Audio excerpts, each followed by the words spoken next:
दोस्तों, कभी कभी जिंदगी हमें किसी फिल्मी स्क्रिप्ट की तरह लगती है जिसमें प्यार है, शोहरत है, चकाचौंध है। लेकिन उसी के साथ एक ऐसा काला मोड़ भी आता है जो सब कुछ खत्म कर देता है। यह कहानी है प्रिया राजवंश की, एक ऐसी अदाकारा जो अपनी बेमिसाल खूबसूरती, शालीनता और रॉयल पर्सनालिटी के लिए जानी जाती थीं। एक ऐसी औरत जिसने अपने दम पर बॉलीवुड में पहचान बनाई और फिर प्यार में ऐसा बंधी कि उसकी जिंदगी का रास्ता ही बदल गया। लेकिन अफसोस, यही प्यार और भरोसा उनकी मौत का कारण भी बन गया। प्रिया राजवंश का जन्म 30 दिसंबर 1939 को शिमला में हुआ था। असली नाम था वीरा संधू। उनका परिवार एकदम रॉयल और शिक्षित था। पिता Yashwant Sandhu British Indian army में थे और उच्च पद पर कार्यरत थे। मां एक सुसंस्कृत, अंग्रेजी बोलने वाली और पढ़ी लिखी महिला थीं। घर में अनुशासन भी था और विलासिता भी। शिमला के पहाड़ी माहौल और ब्रिटिश कल्चर के बीच पली बढ़ी वीरा की परवरिश किसी राजकुमारी से कम नहीं थी। वो अंग्रेजी, हिंदी के अलावा पंजाबी और थोड़ी बहुत फ्रेंच भी बोल लेती थीं। बचपन से ही उनके अंदर एक अलगसी आत्मविश्वास भरी आभा थी और उनके चेहरे की शार्पनेस देखते ही बनती थी ऊंची नाक, बड़ी बड़ी आंखें और हल्की सी रहस्यमयी मुस्कान। स्कूलिंग उन्होंने ऑकलैंड हाउस स्कूल और बाद में सेंट बीड्स कॉलेज, शिमला से की। कॉलेज के दिनों में ही उन्होंने पेंटिंग और ड्रामा में हिस्सा लेना शुरू कर दिया। दोस्तों के बीच वो सुंदर राजकुमारी के नाम से मशहूर थीं। उस दौर में फिल्मों को लेकर शिमला जैसे छोटे शहर में एक अलग तरह का क्रेज था और वीरा भी चुपके चुपके फिल्मी दुनिया की ओर खींचने लगी। 1950 के दशक के आखिर में उनके पिता का ट्रांसफर और फिर रिटायरमेंट हुआ। इसी बीच वीरा की पढ़ाई पूरी हुई और उन्होंने आर्ट और थिएटर में करियर बनाने का फैसला किया। अपने सपनों को पूरा करने के लिए वो इंग्लैंड चली गईं और royal academy of dramatic art, Rada, London में दाखिला लिया। यहाँ से उन्होंने प्रोफेशन एक्टिंग की ट्रेनिंग ली। लंदन में रहते हुए उनकी मुलाकात कई भारतीय फिल्मकारों से हुई जो उस समय विदेश में शूटिंग कर रहे थे। इन्हीं मुलाकातों में एक नाम था चेतन आनंद। चेतन आनंद, जो भारतीय सिनेमा के दिग्गज डायरेक्टर और कहानीकार थे, लंदन में फिल्म से जुड़ी कुछ मीटिंग्स के लिए आए थे। कहते हैं कि पहली मुलाकात में ही चेतन आनंद प्रिया की शालीनता, अंग्रेजी लहजे और खूबसूरती से प्रभावित हो गए। चेतन उस वक्त 50 के दशक के अंत में थे, उम्र लगभग 45 साल और शादीशुदा जिंदगी से अलग रह रहे थे।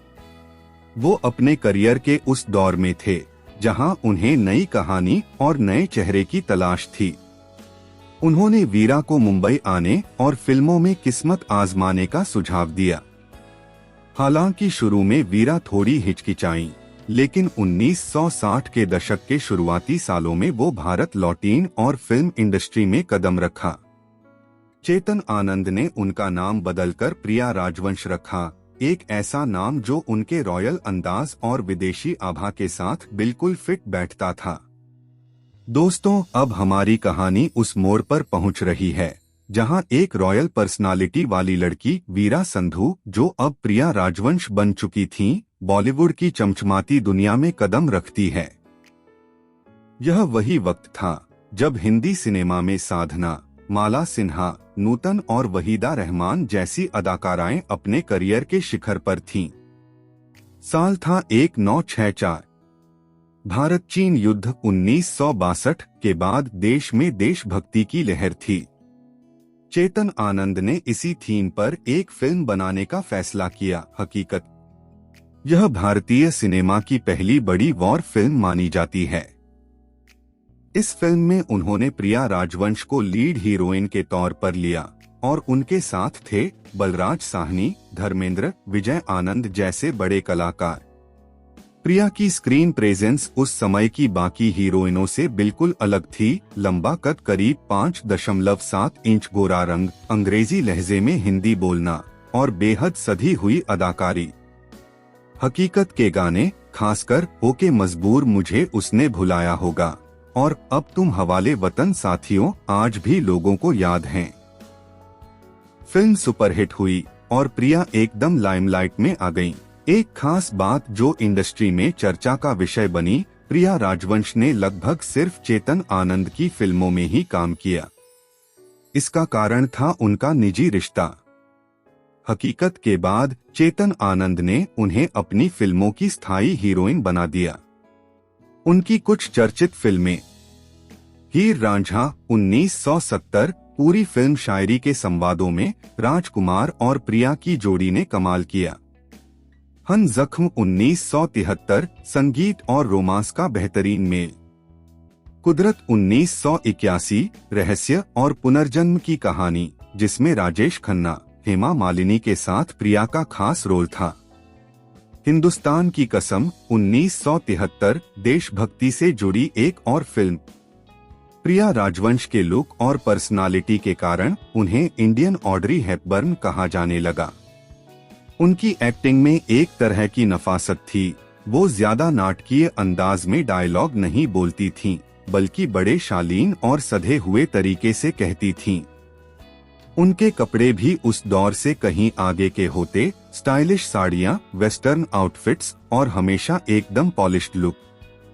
इसी दौरान चेतन आनंद और प्रिया का रिश्ता गहराता गया। चेतन आनंद पहले से शादीशुदा थे और उनके 2 बेटे थे, करण और विजय आनंद। बेटे नहीं, बल्कि निर्देशक विजय आनंद उनके भाई थे। बेटों के नाम काविश और विवेक थे, जो बाद में इस कहानी में अहम भूमिका निभाते हैं। हालांकि चेतन आनंद और उनकी पत्नी अलग रह रहे थे, लेकिन तलाक नहीं हुआ था। प्रिया चेतन के साथ उनके घर में रहने लगी और लगभग जीवन साथी की तरह उनका साथ निभाने लगी। इंडस्ट्री में ये बात सब जानते थे कि प्रिया सिर्फ चेतन आनंद की फिल्मों में ही काम करेंगी। 80 के दशक के बाद प्रिया ने फिल्मों में काम करना लगभग छोड़ दिया। वजह थी चेतन आनंद का उम्रदराज होना और उनका प्रोडक्शन हाउस भी कम फिल्मों पर ध्यान देने लगा। अब प्रिया की जिंदगी का फोकस सिर्फ चेतन आनंद और उनका परिवार बन गया। वो उनके बिजनेस, घर और प्रॉपर्टी से जुड़े कामों में भी हाथ बंटाने लगी। यहीं से कहानी में आने लगा वो मोड़ जिसने बाद में एक खूबसूरत जिंदगी को खून से रंग दिया। दोस्तों, अब तक आपने जाना कि कैसे शिमला की एक रॉयल लड़की प्रिया राजवंश बनी और चेतन आनंद के प्यार व फिल्मों की वजह से बॉलीवुड में एक अलग पहचान बनाई। लेकिन अब हम उस दौर में पहुंचते हैं जहां चमकदमक, प्यार और शानो शौकत के पीछे एक ऐसा साया मंडराने लगा था जो धीरे धीरे उनकी मौत की तरफ ले जा रहा था। चेतन आनंद और प्रिया का रिश्ता लगभग 30 साल तक चला। उन्होंने शादी नहीं की, लेकिन वो एक दूसरे के लिए परिवार से भी बढ़कर थे। चेतन आनंद के 2 बेटे काविश आनंद और विवेक आनंद भी उनके साथ एक ही घर में रहते थे। शुरू में बेटों और प्रिया के बीच रिश्ता सामान्य था, लेकिन समय के साथ टकराव बढ़ने लगे। कारण चेतन आनंद का प्रिया पर गहरा भरोसा और उनकी हर बात मानना। प्रिया का बिजनेस और प्रॉपर्टी के मामलों में सक्रिय होना। बेटों को लगना कि उनके पिता की संपत्ति में प्रिया का भी दावा है। साल 1997 में चेतन आनंद का निधन हो गया। उनकी मौत के बाद प्रिया राजवंश को झटका तो लगा ही, लेकिन इसके साथ एक और बम फूटा, चेतन आनंद की वसीयत विल। इस वसीयत के मुताबिक चेतन आनंद ने अपनी मुंबई की महंगी रुइया पार्क, जुहू वाली बंगला प्रॉपर्टी का एक बड़ा हिस्सा प्रिया राजवंश के नाम कर दिया था। यह वही बंगला था जहां चेतन, उनके बेटे और प्रिया साथ रहते थे। इसकी कीमत करोड़ों में थी। बेटों को ये बिल्कुल पसंद नहीं आया। उन्हें लगने लगा कि प्रिया उनके पिता की संपत्ति हड़प रही हैं। चेतन आनंद की मौत के बाद प्रिया उस बंगले में अकेली रहने लगी। शुरू में बेटों और उनके साथ रहने वाले लोग आते जाते रहे, लेकिन माहौल अब पहले जैसा नहीं था। काविश और विवेक के साथ उनकी बातचीत कम होती गई। कभी कभी बहसें भी होने लगीं, खासकर घर के रखरखाव और पैसों को लेकर। पड़ोसियों और दोस्तों ने नोटिस किया कि प्रिया अब ज्यादा बाहर नहीं निकलती और पहले जैसी खुशमिजाज भी नहीं रही। वो घर के अंदर ही अपने काम में लगी रहती, पेंटिंग बनाती, पुराने दोस्तों से फोन पर बात करती। चेतन आनंद के बाद प्रिया के जीवन का एक बड़ा सहारा खत्म हो गया था। उन्हें लगता था कि चेतन के बेटे आखिरकार उन्हें परिवार की तरह अपनाएंगे, लेकिन हालात उल्टे हो गए। फिर भी प्रिया अपने आप को सुरक्षित मानती थी, शायद इसलिए कि वो सोच भी नहीं सकती थी कि जिन लोगों के साथ उन्होंने इतने साल एक ही छत के नीचे बिताए, वही उनके खिलाफ कुछ कर सकते हैं। हत्या से कुछ महीने पहले प्रिया ने अपने कुछ दोस्तों से कहा था कि घर में अजीब सी तनातनी है। उन्होंने यह भी बताया कि प्रॉपर्टी को लेकर विवाद बढ़ गया है, लेकिन उन्होंने कभी पुलिस या कोर्ट में शिकायत दर्ज नहीं कराई। शायद वो सार्वजनिक विवाद से बचना चाहती थीं, या फिर उन्हें लगता था कि मामला खुद ब खुद सुलझ जाएगा। वो नहीं जानती थीं कि सुलझने की बजाय यह तनाव एक खतरनाक साजिश में बदलने वाला है। दोस्तों, अब हम उस रात की ओर बढ़ते हैं जिसने प्रिया राजवंश की जिंदगी का आखिरी अध्याय लिखा। एक ऐसी रात जो बाहर से शांत दिख रही थी, लेकिन अंदर एक खूनी खेल खेला जा रहा था। दिन भर की गर्मी के बाद शाम का माहौल ठंडा था। प्रिया राजवंश अपने रुइया पार्क जुहू वाले बंगले में अकेली थीं। चेतन आनंद को गुजरे 3 साल हो चुके थे और अब वो अपना ज्यादातर समय घर में पेंटिंग और पुराने दोस्तों से फोन पर बात करने में बिताती थीं। उस दिन शाम के वक्त बंगले में चेतन आनंद के बेटे काविश आनंद और विवेक आनंद आए। उनके साथ परिवार का पुराना नौकर मलय कुमार गांगुली और एक और शख्स अशोक वर्मा भी था। बाहर से सब सामान्य लग रहा था, जैसे रिश्तेदार मिलने आए हों। पुलिस रिपोर्ट के मुताबिक बातचीत के दौरान प्रॉपर्टी का मुद्दा उठा। माहौल गर्मा गया। प्रिया ने शायद गुस्से में कह दिया होगा कि वो अपनी हिस्सेदारी छोड़ने वाली नहीं हैं, क्योंकि ये उन्हें चेतन आनंद ने दिया है। इसके बाद जो हुआ वो बेहद बेरहम था। प्रिया को कमरे में धक्का देकर गिराया गया। उनके सिर पर जोरदार चोट मारी गई। फिर उनका गला दबा दिया गया ताकि वो आवाज न निकाल सकें। पोस्टमार्टम रिपोर्ट में साफ लिखा था, मौत सिर में गहरी चोट और गला दबाने से हुई। यह एकदम साफ साफ हत्या का मामला था। अगले दिन यानी 28 मार्च 2000 की सुबह पड़ोसियों को बंगले से अजीब सी बदबू और सन्नाटा महसूस हुआ। जब नौकर को बुलाकर दरवाजा खुलवाया गया तो सबके होश उड़ गए। प्रिया राजवंश का शव कमरे में पड़ा था, चेहरे पर चोट के निशान थे और चारों तरफ सामान बिखरा हुआ था। पुलिस ने शुरुआती जांच में पाया कि हत्या के समय घर के अंदर सिर्फ 4 लोग मौजूद थे, काविश आनंद, विवेक आनंद, मलय कुमार गांगुली और अशोक वर्मा। पुलिस को प्रॉपर्टी विवाद की जानकारी मिली और शक की सुई सीधे इन चारों की तरफ घूम गई।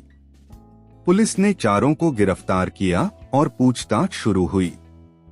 पहले तो सबने इनकार किया, लेकिन सबूत और गवाहों के दबाव में मामला खुल गया। पूछताछ में सामने आया कि हत्या की मुख्य वजह बंगले की प्रॉपर्टी थी। चेतन आनंद की वसीयत के अनुसार प्रिया को संपत्ति का बड़ा हिस्सा मिलने वाला था, जो बेटों को मंजूर नहीं था। उन्होंने तय किया कि अगर प्रिया को रास्ते से हटा दिया जाए तो प्रॉपर्टी पूरी तरह उनके कब्जे में आ जाएगी। मामला कोर्ट में गया और साल 2002 में मुंबई की सेशन कोर्ट ने फैसला सुनाया। काविश आनंद, विवेक आनंद, मलय कुमार गांगुली और अशोक वर्मा सभी को आजीवन कारावास की सजा। कोर्ट ने साफ कहा, यह हत्या पूर्वनियोजित थी और इसका मकसद साफ तौर पर लालच था। बाद में कई अपीलें की गईं, लेकिन हाई कोर्ट ने भी सजा बरकरार रखी। प्रिया राजवंश की हत्या ने बॉलीवुड को हिला दिया। लोग हैरान थे कि एक महिला जिसने अपना पूरा जीवन एक परिवार के साथ बिताया, उसी परिवार के बेटों के हाथों मारी गई। उनकी मौत के बाद बंगला और प्रॉपर्टी पर कानूनी लड़ाई कई साल चली। दोस्तों, प्रिया राजवंश का कत्ल केवल एक अपराध की खबर नहीं था, यह उस भरोसे की मौत थी जो उन्होंने 3 दशक तक एक ही परिवार के साथ रहकर बनाया था। उनके जाने के बाद सिर्फ उनका शरीर नहीं, बल्कि उनके पीछे छूटे सपने, उनकी कलाकृतियां और उनकी अदाकारी भी एक अधूरी कहानी बनकर रह गई। मार्च 2000 में जब प्रिया राजवंश की हत्या की खबर आई तो फिल्म इंडस्ट्री के बड़े बड़े नाम सन्न रह गए। राजकुमार, जिन्होंने उनके साथ हीर रांझा की थी, ने कहा, प्रिया एक ऐसी अदाकारा थी जिनकी जगह कोई नहीं ले सकता था। उनकी शालीनता और संवाद अदायगी अद्वितीय थी। राजेश खन्ना, कुदरत के कोस्टार, ने उनके जाने को एक सांस्कृतिक नुकसान बताया। पुराने सहयोगी और दोस्त बताते थे कि प्रिया का स्वभाव गरिमापूर्ण और आत्मसम्मान से भरा था, लेकिन वो बेहद संवेदनशील भी थीं। प्रिया फिल्मों के अलावा एक बेहतरीन पेंटर भी थीं। उनके घर में दर्जनों पेंटिंग्स और स्केच रखे थे। चेतन आनंद के बाद का समय उन्होंने पेंटिंग, किताबें पढ़ने और अपने कुत्तों के साथ बिताया। उनके पास कुछ पुराने फिल्मी एल्बम, चिट्ठियां और चेतन आनंद के लिखे हुए नोट्स भी थे, जिन्हें वो बहुत संभाल कर रखती थीं। उनके जाने के बाद बंगला और प्रॉपर्टी को लेकर लंबी कानूनी लड़ाई चली। कोर्ट ने हत्या में दोषी पाए गए 4 को उम्र कैद की सजा सुनाई। प्रिया के हिस्से की संपत्ति के अधिकार को लेकर भी कानूनी प्रक्रिया चली, लेकिन उनकी सीधी संतान न होने के कारण अधिकतर हिस्सा कानूनी वारिसों और ट्रस्ट के पास चला गया। आज जब हम पुराने बॉलीवुड की हीरोइनों की चर्चा करते हैं तो प्रिया राजवंश का नाम कम ही लिया जाता है। इसकी वजह शायद यह है कि उन्होंने बहुत सीमित फिल्में की और पब्लिक लाइफ से ज्यादातर दूरी बनाए रखी। उनकी पहचान फिल्मों से ज्यादा चेतन आनंद के साथ रिश्ते और उनके दुखद अंत से जुड़ी रह गई। जुहू का रुइया पार्क वाला बंगला, जो कभी चेतन आनंद और प्रिया राजवंश के प्यार की गवाही देता था, आज खामोश और वीरान खड़ा है। पड़ोसियों के मुताबिक कई सालों तक वह बंद पड़ा रहा। बीच बीच में कानूनी कार्यवाही और मरम्मत के लिए खुलता, लेकिन वहां वैसी रौनक कभी वापस नहीं आई। आज भी जब हीर रांझा या हकीकत के गाने टीवी पर आते हैं तो उनके चेहरे की मासूमियत, आंखों की गहराई और संवाद बोलने का अंदाज लोगों के दिल को छू जाता है। उनकी कहानी हमें यह सिखाती है कि जिंदगी में प्यार और भरोसा अनमोल होते हैं, लेकिन कभी कभी वही हमारे लिए सबसे बड़ा खतरा भी बन सकते हैं। इस तरह खत्म हुई प्रिया राजवंश की कहानी, एक ऐसी अदाकारा जिसकी जिंदगी फिल्मों से भी ज्यादा नाटकीय और अंत फिल्मों से भी ज्यादा दुखद था। दोस्तों, अगर आपको ये वीडियो अच्छा लगा हो, दिल को छू गया हो, तो एक जोरदार लाइक जरूर ठोको।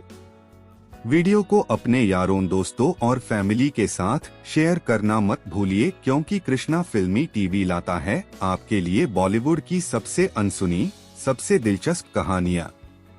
और हाँ, ऐसे ही और वीडियो देखने के लिए हमारे चैनल कृष्णा फिल्मी टीवी को सब्सक्राइब जरूर करें और बेल आइकन दबा दीजिए ताकि कोई भी मसालेदार वीडियो आपसे छूट न जाए।